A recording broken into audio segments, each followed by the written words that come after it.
We are continuing the Journey to 50 series, and today's video is all about my HRT journey, which I have just recently embarked on, and I wanted to share it with you. I'm filming this video in early April, and I guess you could say I started on my HRT journey back in September of last year, of 2024. This is April 2025 when I'm filming this. And back in September, I decided to go off my contraceptive pill that I had been on for over 25 years. I do have to say that my experience on contraceptive pill was absolutely incredible.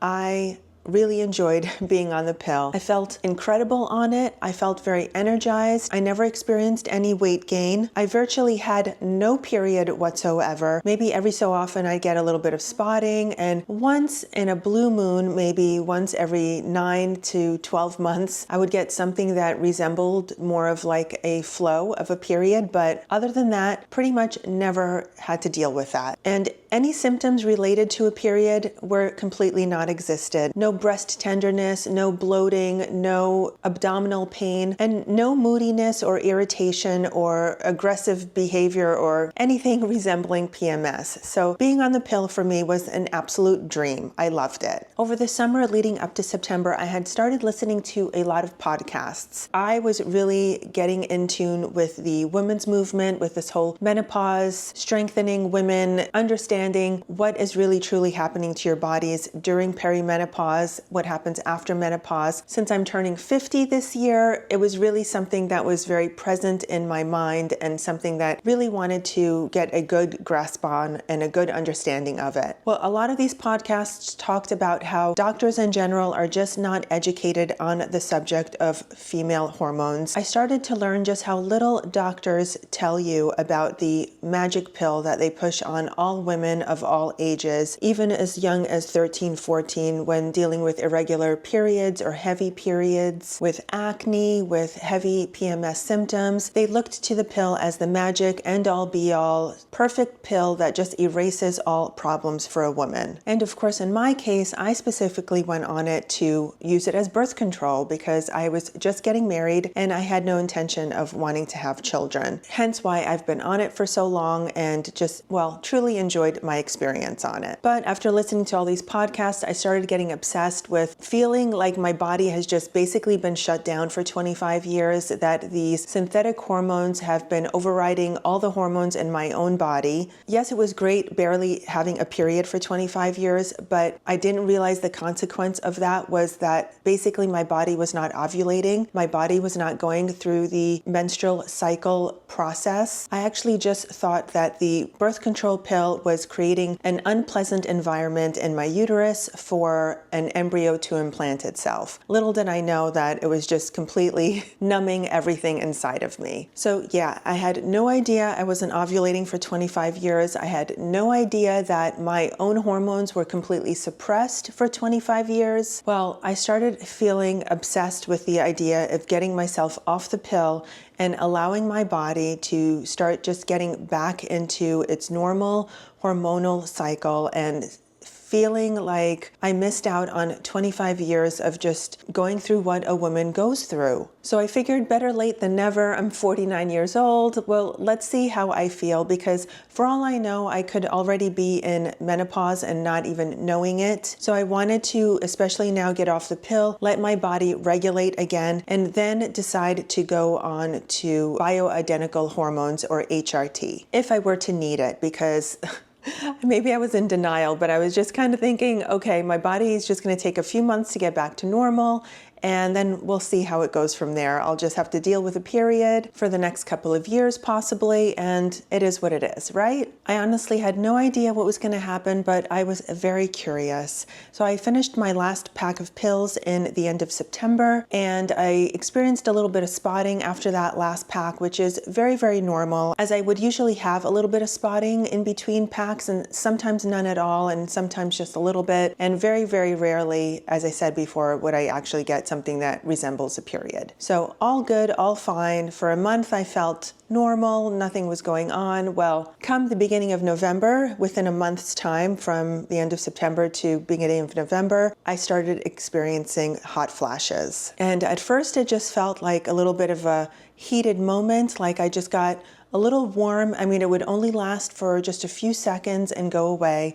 But then as they started getting more and more, I would get them throughout the day. I would have the experience last a little longer, maybe 15 to 30 seconds. It was mostly my upper body feeling very hot, warm, inflamed, and in some cases I'd actually get a little bead of sweat in between my chest. I was getting very, very hot. But I felt it was manageable because it would only last, less than 30 seconds. It was just like a heat wave, and then it just subsided. In addition to that, I was also experiencing night sweats. They were becoming very frequent and very regular, at least 2 to 3 times over the course of the night. Whereas a hot flash during the day was just kind of my upper body. A night sweat would be my entire body. And in some cases, I'd wake up completely drenched head to toe that I would need to change my pajamas out because I was just sweating profusely. The hot flashes during the day, it was so strange.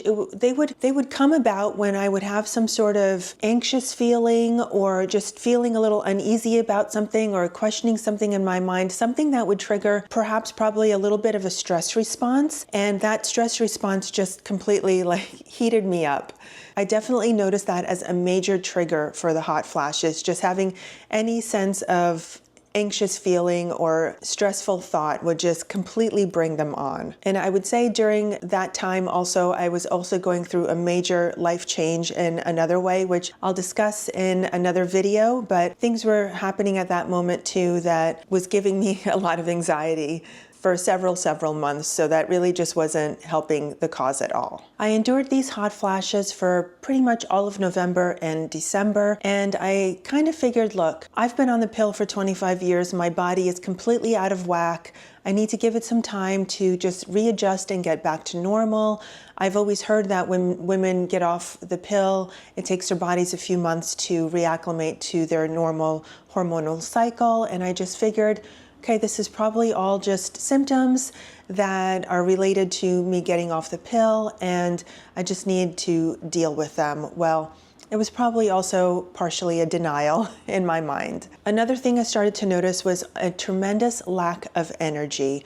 I was so lethargic. I could barely get out of bed in the morning after a full 8 to 8.5 hours of sleep. I just felt the need that I needed to stay in bed longer. I was waking up several times during the evening. My sleep was just completely erratic and not feeling good at all. And I would just wake up exhausted. I'd be exhausted the entire day. My energy levels were low. I was barely working out, if anything.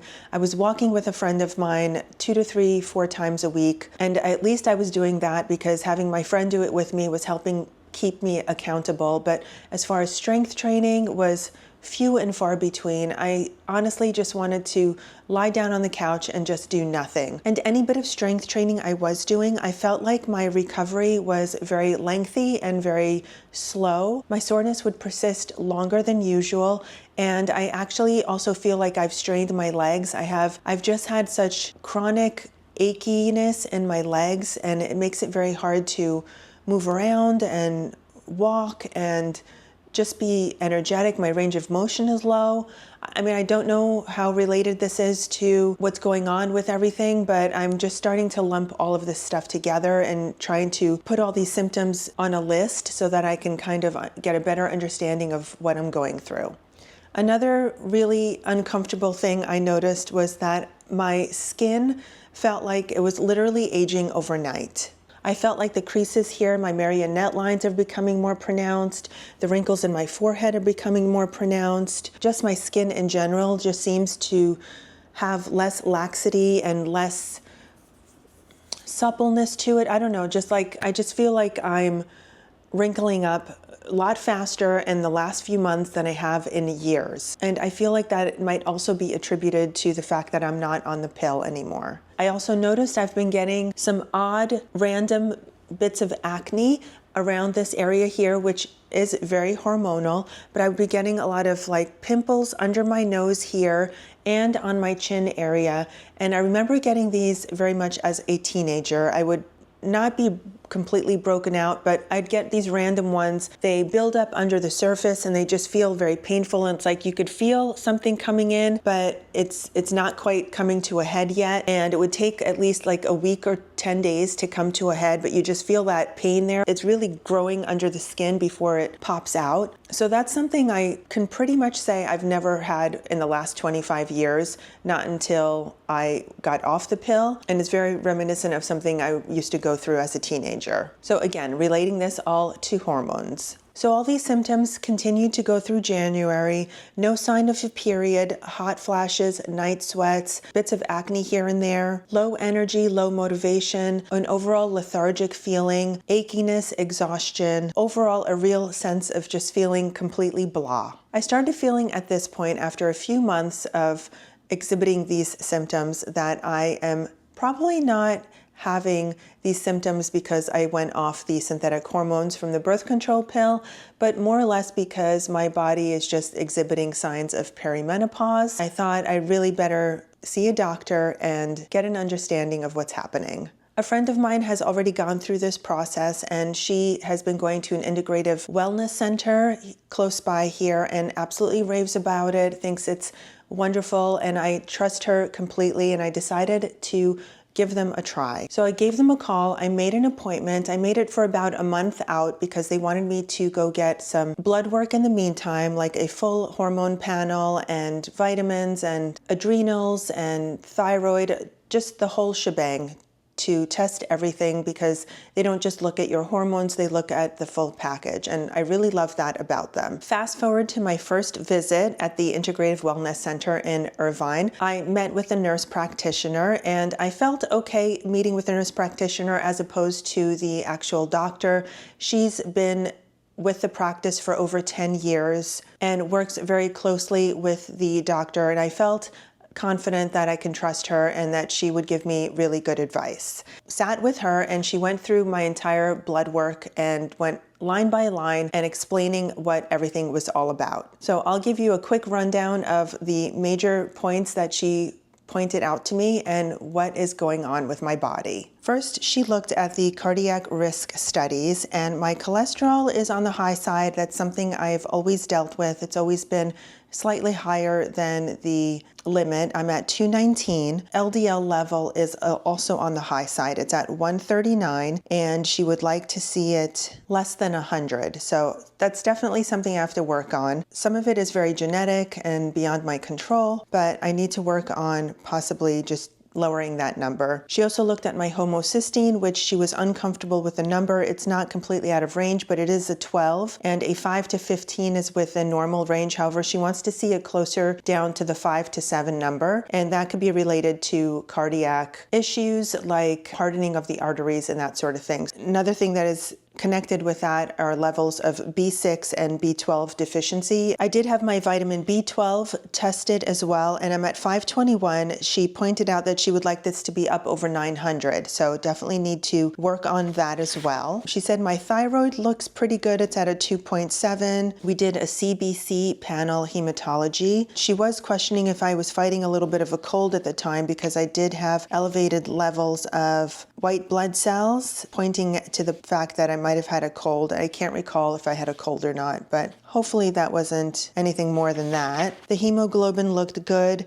The cortisol, though, was pretty high at 21.4. She had me specifically go before 9 o'clock in the morning to do my blood work and to be tested fasted so that she can check cortisol levels, because they tend to be at their highest before 9 o'clock. She wants them to be down around 10 to 15, and I was at 21.4. So my cortisol levels are a little on the high side. My insulin fasting was good. It's at 3.3, and the normal range is between 2.6 to 37.6. This next bit of information was extremely crucial in how I've been feeling. This is the pregnenolone, and this is in relation to your adrenal functions. This was measured as being out of range, meaning that it was so low that it was undetectable. So that not only means that I was in or am in adrenal fatigue, but she basically said I'm in complete adrenal exhaustion. And she's equating this to my high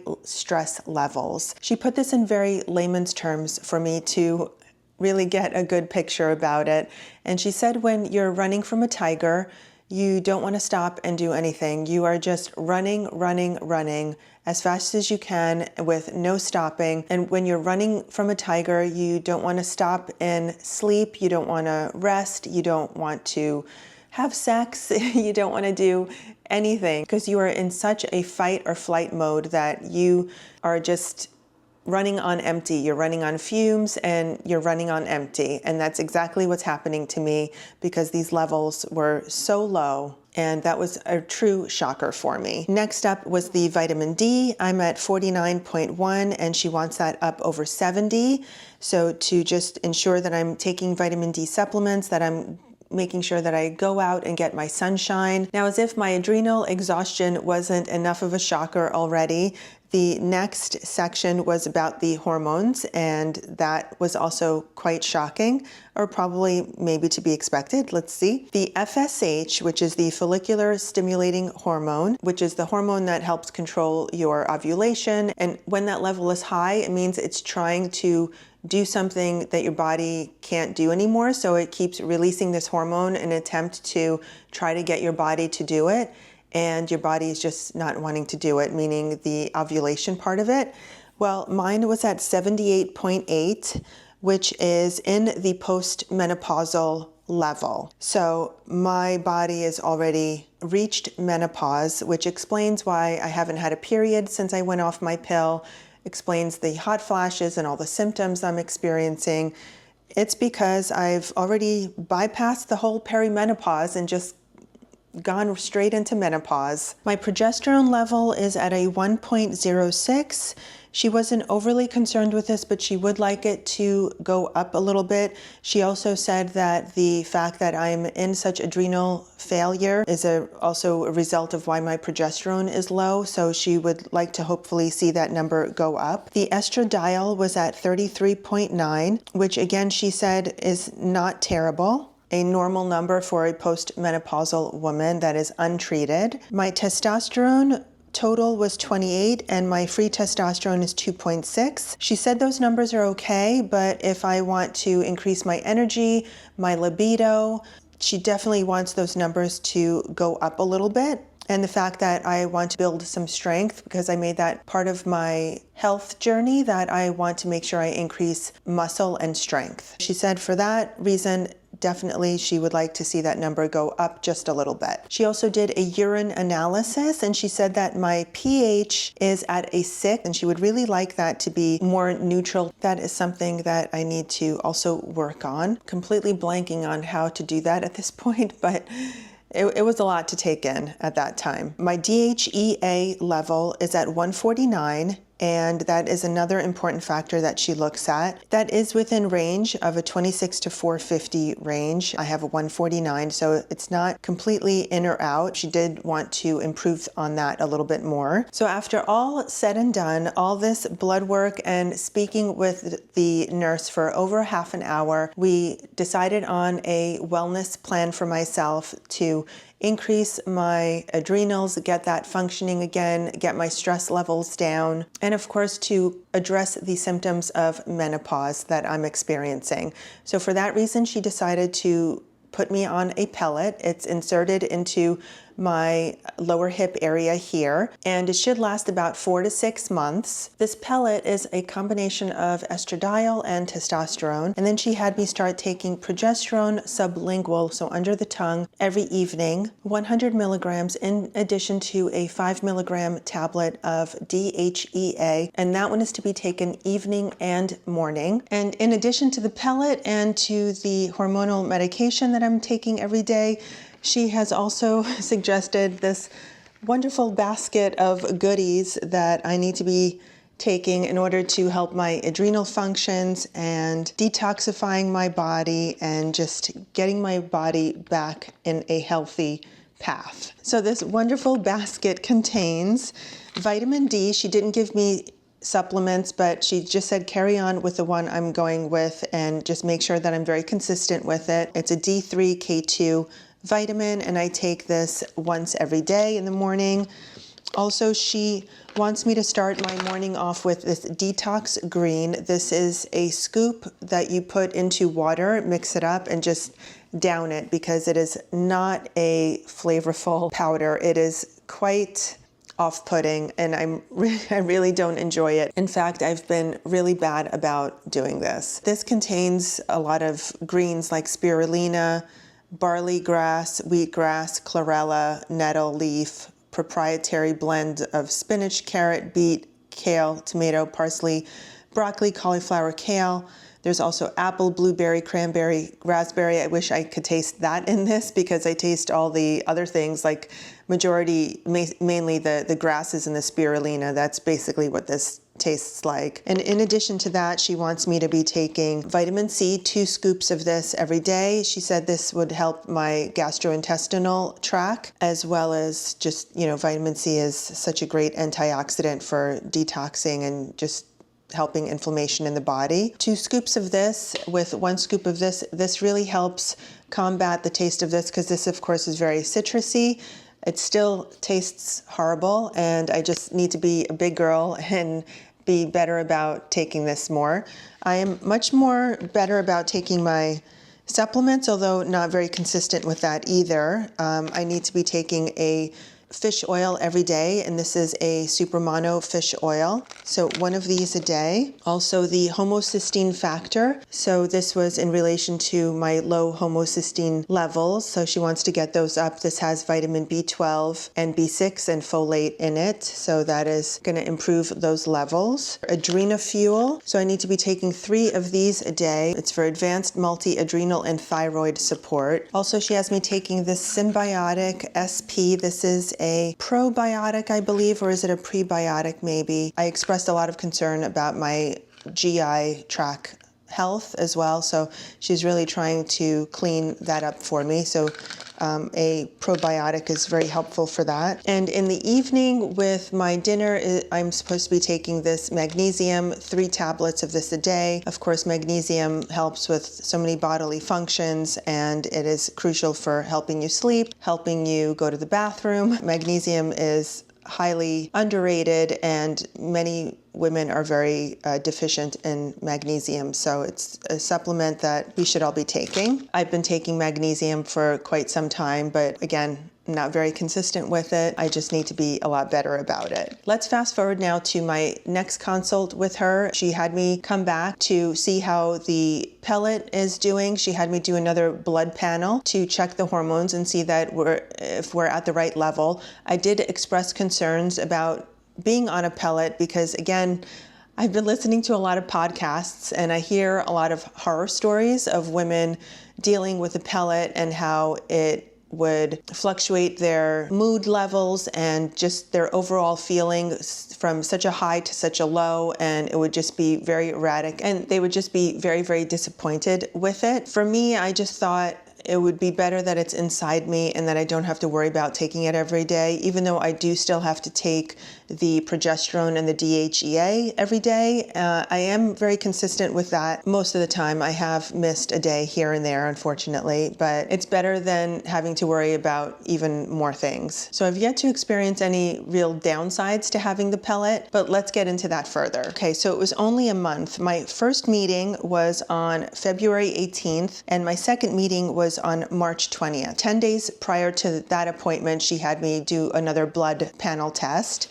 And this wasn't testing everything this time, it was just testing the hormones to make sure that they're at a good level. Yeah, because I did express interest that I didn't want to overdo it on the testosterone. I was afraid of growing hair or having my hair fall out or just experiencing more acne than I was, and those are all symptoms of having excessive testosterone. Another thing that she wanted to test, which I don't have the results of right now, was candida. Since I did express gut issues, she did want to do a candida test to make sure that I don't have an overgrowth in that, and I need to give a call back over there and see if those results have come in, because at the time of filming this, they haven't come in yet. She did retest the vitamin D, and the vitamin D was 52. Last time it was 49, so it did go up a little bit, but she said, keep at it. She needs it to improve even further. My FSH level went down to a 62.4 from a 78. Obviously, that's still in menopause,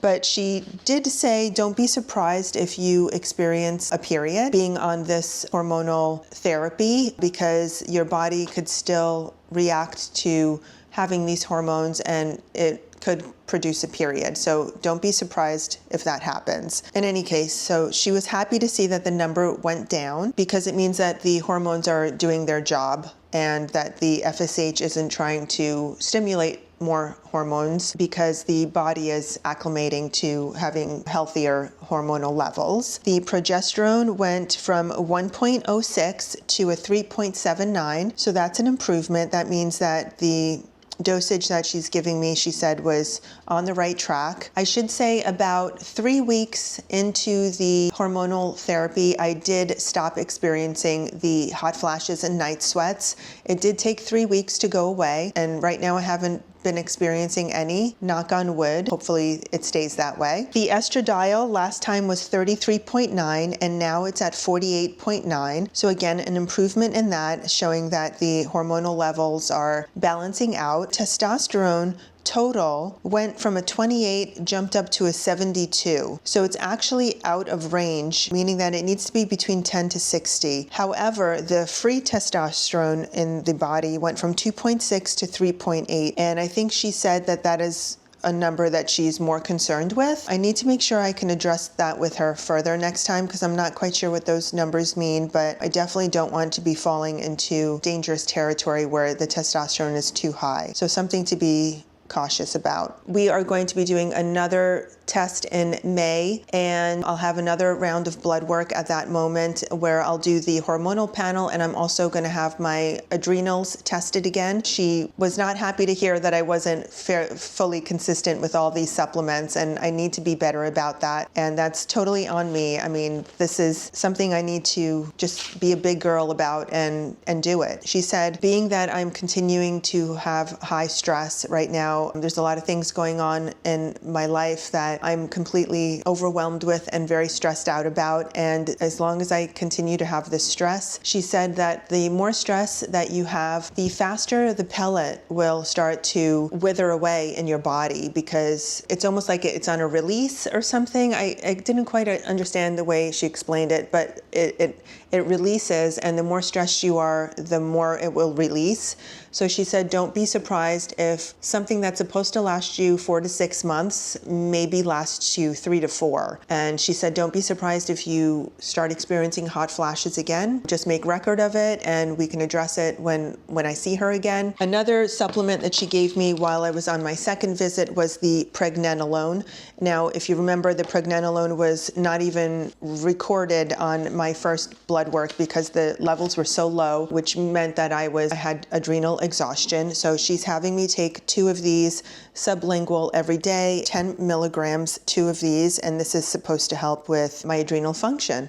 And hopefully that will help. I have been very consistent about these. Let me know if you have any questions about any of this. I hope that this was helpful in some way. I am very new to this myself, and I need to educate myself on this more. If you have any advice, please feel free to share it. I will continue to keep you abreast of everything that is happening, because I think it's very helpful to share and just to let you know what someone in your age range is going through. In all honesty, I've been in denial that I'm as old as I am, 49, turning 50 this year. Up until I went off the pill, I honestly was feeling energetic and vibrant and just felt amazing. And I've really just completely declined over the last few months. I'm really trying to get my energy back, my strength, feeling better about myself overall. It's definitely something I need to work more on, and as soon as these 2 stressful issues in my life can completely go away, I think I'll benefit from it for sure. There's no time like the present to start taking care of your body and taking care of yourself. I have the tools that I need, and I just need to use them and make it happen. I hope you enjoyed this. Thank you for watching. Please subscribe if you're new here. I'd love for you to continue following and supporting this journey, and I'd love to support you back. So please leave any comments below of your experience, your journey. Let's all just create a community here and chat about it. And I'm no expert on the subject, but I'm trying to share whatever I know and just let you know that I'm here. I'm a regular lady going through this journey. Thank you so much for watching. I'll be back very soon with another vlog, or you can watch me on my fashion channel. I'll link all that below. Thank you for watching. I'll see you soon. Bye.